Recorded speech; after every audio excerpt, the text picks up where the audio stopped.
Alright, what's good YouTube? Your boy BizZero here. We are going to do another door today. And this time it is the salt pile, I think. Yeah. So for this door you will need to have already completed 100 battles, 100 victories to be precise. And you can see, you can track your victories in your Grail's Ritter notebook. So on the achievement tab you'll see there's the number of battles and the number of victories. So make sure you reach to 100. An easy way to do this is probably to go to a lower level area, like probably the first plane, and then just clear everything through there. Battles shouldn't be too tough because you probably won't KO the enemies anyways. So once you get 100 battles, you will want to go to the second plane. The location of the door is at the Cathedral.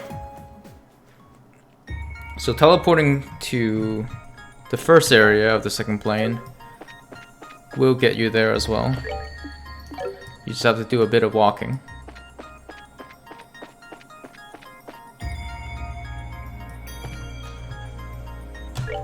So once we're at the west block, we will want to head over to this purple area.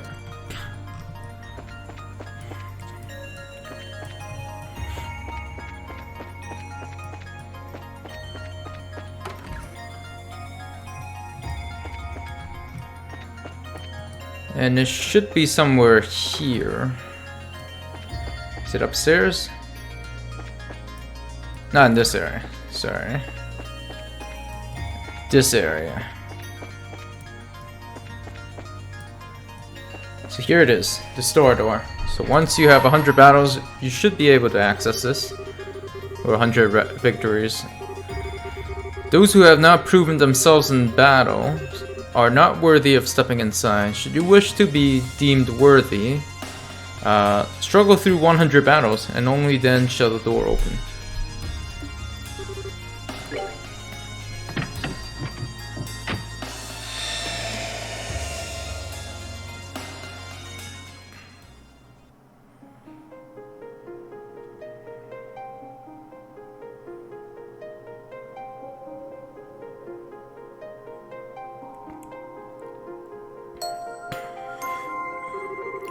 I shall grant to you a memory fragment and my blessing.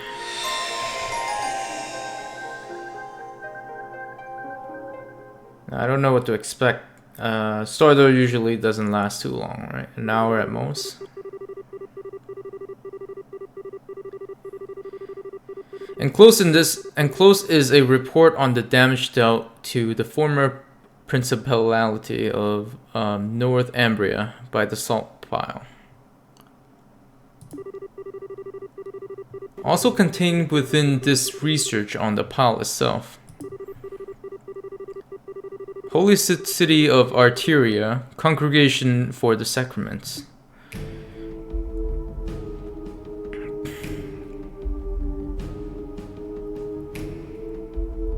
Oh, we actually got a report. Okay. So do I continue to click on this?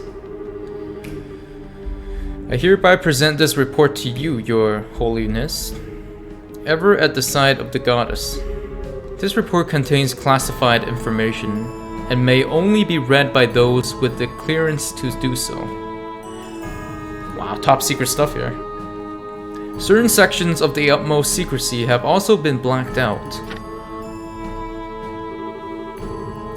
Progression of events after the pile's appearance. July 1st, 1178, 5:45 a.m. An urgent report came in from Halisk. How do you pronounce that? Halisk? Halisk. Cathedral in the then principality, now a state of North Ambria in the northern Sumeria. North Ambria? I don't think we've seen that place yet, have we? Yeah, we haven't gone through... Like, right now, we only know about Liberal. To the north, we're facing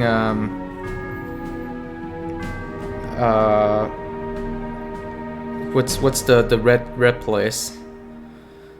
Olivier's place of origin or whatever. Oh, I totally forgot the name already. There's Calvord and then there's the other place. It's stated that a giant white pillar so tall that it appears to kiss the clouds had appeared on the outskirts of the city. So this is way north, right?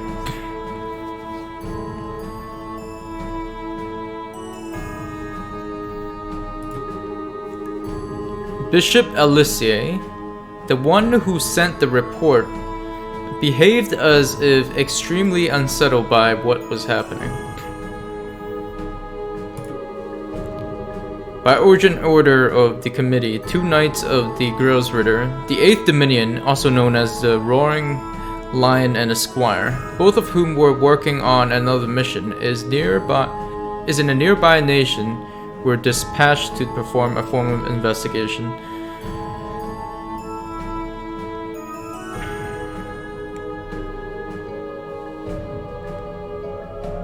Two knights of the Grosritter, huh? They hurry to the scene via the 8th Merkaba unit. Please note that the Merkabas have only recently been put into use at this point. They arrived promptly, and at 6:22 a.m. this was what they saw.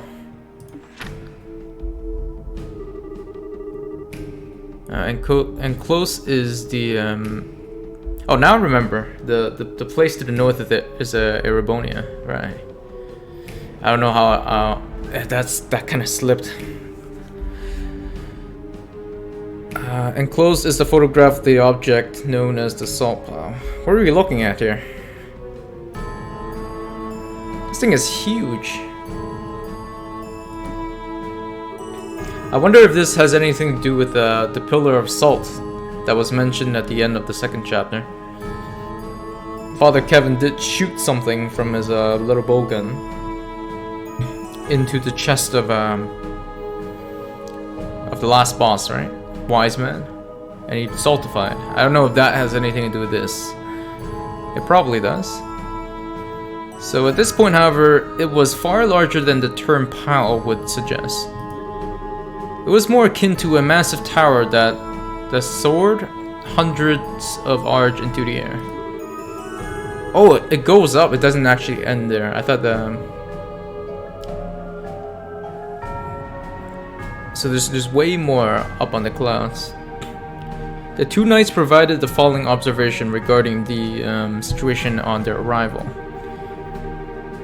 We were met with a mighty hailstorm blowing in our direction from Halisex, or so it appeared at first, till we eventually realized the storm contained not ice but salt. The object's surface is completely covered in salt, making it impossible to tell what it may actually look like underneath. The surrounding air has become powder salt, and it falls to the ground like the snow falling on the tundra. Damn, it sounded pretty serious there. The spread of these solidification process was startlingly rapid, and the affected area spread into the blink of an eye. By the time the Grosritter arrived, the entire landscape of the capital had turned to salt, and the lives of many who lived there, like the aforementioned Bishop Alesse, had already been lost. Yet the spread did not stop there. A day after the salt pile first appeared, a vast coniferous forest zone north of the capital crystallized and collapsed.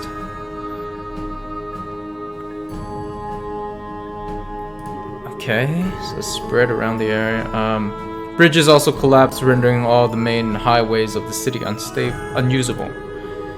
Please note that by this point, then ruler Prince Balmond had already fled the country to a nearby nation.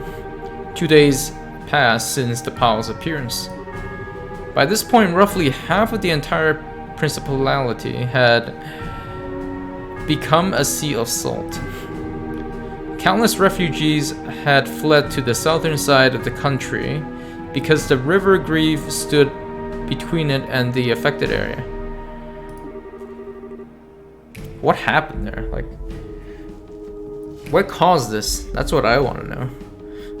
Finally, 3 days after the pile's appearance, the solidification process stopped at dawn. As a result, the knights were able to advance on the capital of Halisek. I'm totally pronouncing that wrong, right? With the hope of investigating the salt pile. Okay. That afternoon, they finally reached it. But what they found looked completely different from how the pile had before, when they first arrived in North Ambria. It turned completely charcoal, right?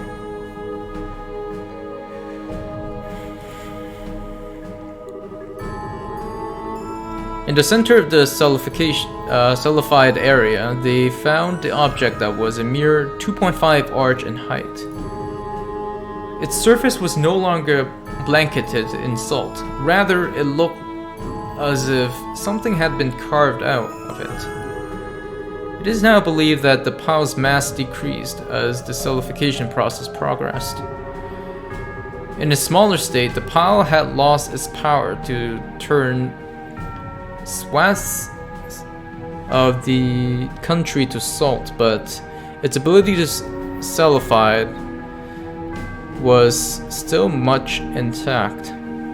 So this thing's still working, but it just looked very different now. Anything that touched it, even for a millisecond, was instantaneously turned into salt. It was of the utmost importance to handle it with care. Damn, son, this thing is dangerous. In order to complete the mission without physical contact, the Grossritter required the use of the sacred tool Galifnir, which was delivered to them from the high seat in Arteria. Since then, it has been kept closely sealed away deep within the high seat in Arteria. Still, while the recovery mission was ultimately deemed a success, the damage already caused was equally vast and significant. Yeah, okay, at this point I think this definitely has a connection, or a direct connection to what Kevin had in the second chapter. I think that's exactly what he had. He saltified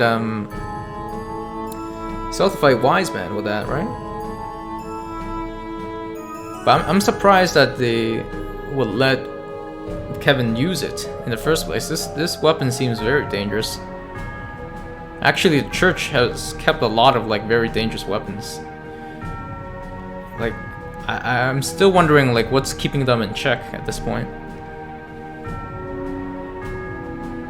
No damage to the surrounding nations was reported, but it resulted in the destruction of 3 of the 5 administrative districts of the Principality, including its capital.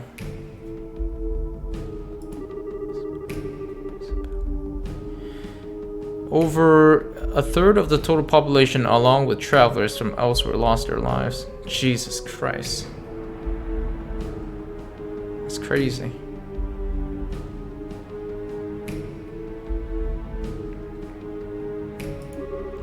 This is to say nothing of the emotional damage caused. Due to its sudden outbreak, the hearts of North Ambria's people were overwhelmed with fear and uncertainty. From a humanitarian and a religious perspective, a swift response from the Septium Church was all but necessary. The decision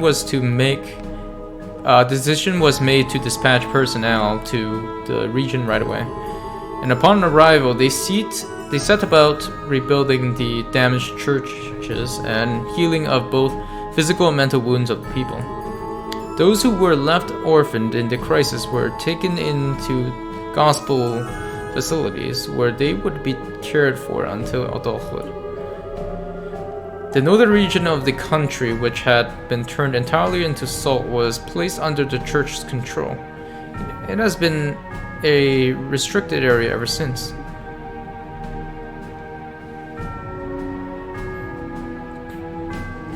Who are these soldiers, though? They don't look Erebonian.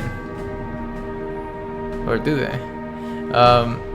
Supplementary notes. After some time, the country's former leader, Prince Belmont, attempted to rebuild the government. But given that he had fled the country during its hours of need, caring only for himself and not his people, all authority he had once had was gone. The following year, the country's people fled in an army uprising, and the Principality of North Ambria was no more. Eventually, elections were held, and the country became a democracy, thus bringing about the birth of the autonomous state we know as of now. We know of now, right? This was also when the former principality's armed forces formed as Vigilant Corps.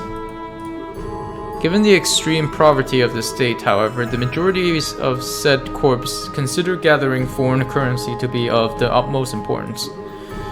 This was how the large-scale Jaeger Corps, known as the Northern Jaegers, was first established. Wow, okay. Some more lore here.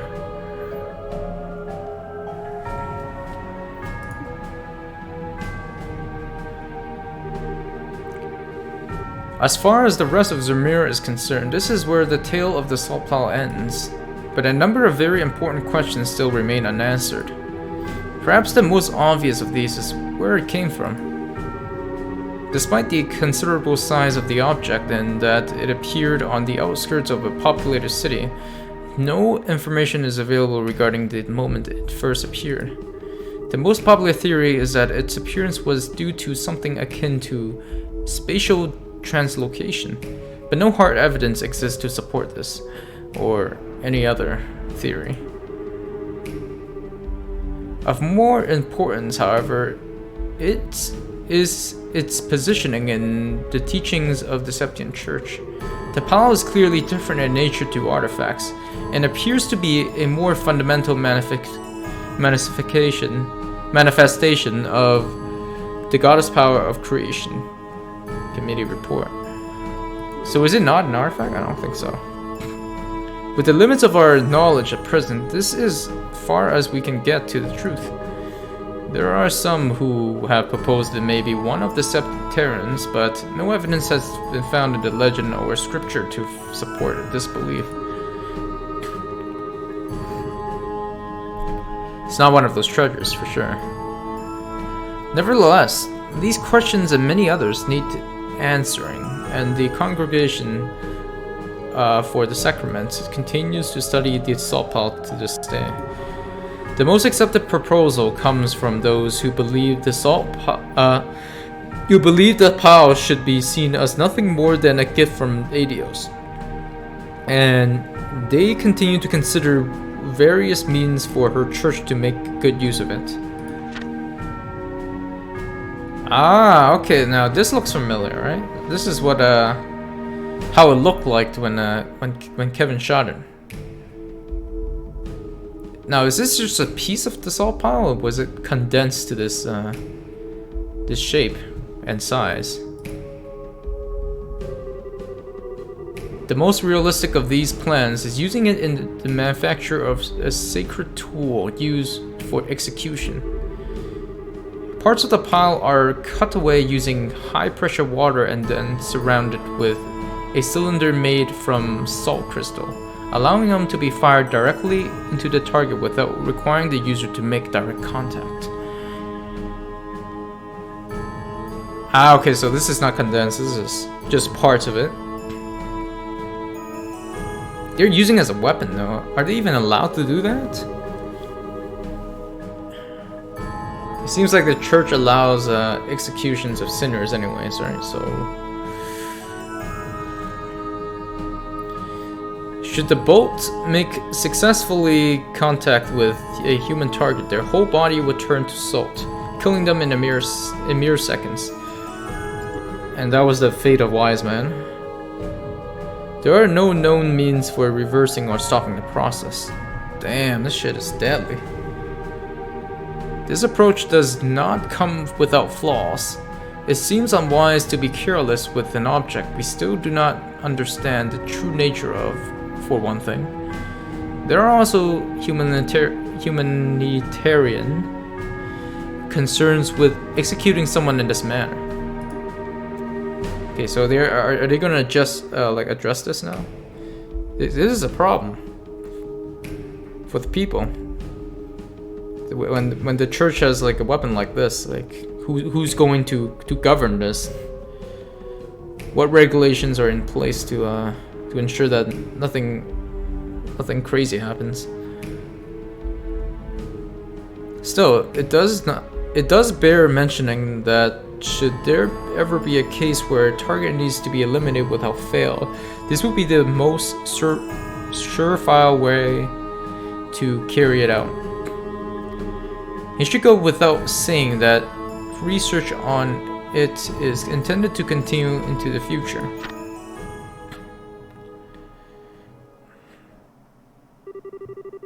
Appendix regarding the aforementioned secret tool. S something. Is this censored or something? I don't know. It's not telling me. Whatever that word is. Trial use begins of this sacred tool. Top secret work only. Permission granted to the use in the execution of... Is that Wise Man? Let me count those letters. No, that's not Wise Man.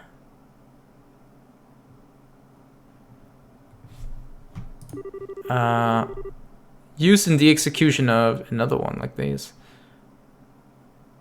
Because Wise Man would be 7 letters, right? I forgot his real name. Fired from bowgun. Okay, this might be Wise Man.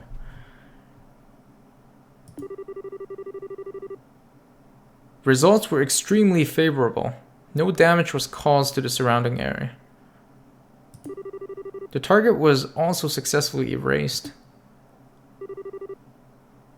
Appendix about the target. The target something was orphaned by the salt pile when it first appeared. A brief history of is as follows.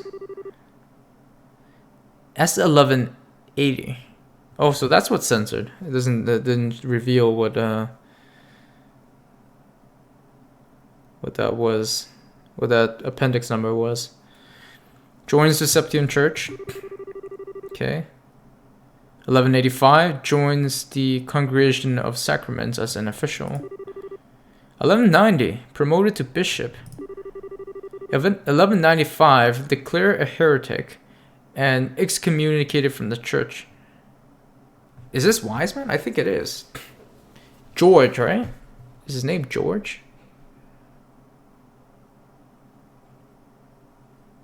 Promoted to bishop. So he was in the Septian Church too.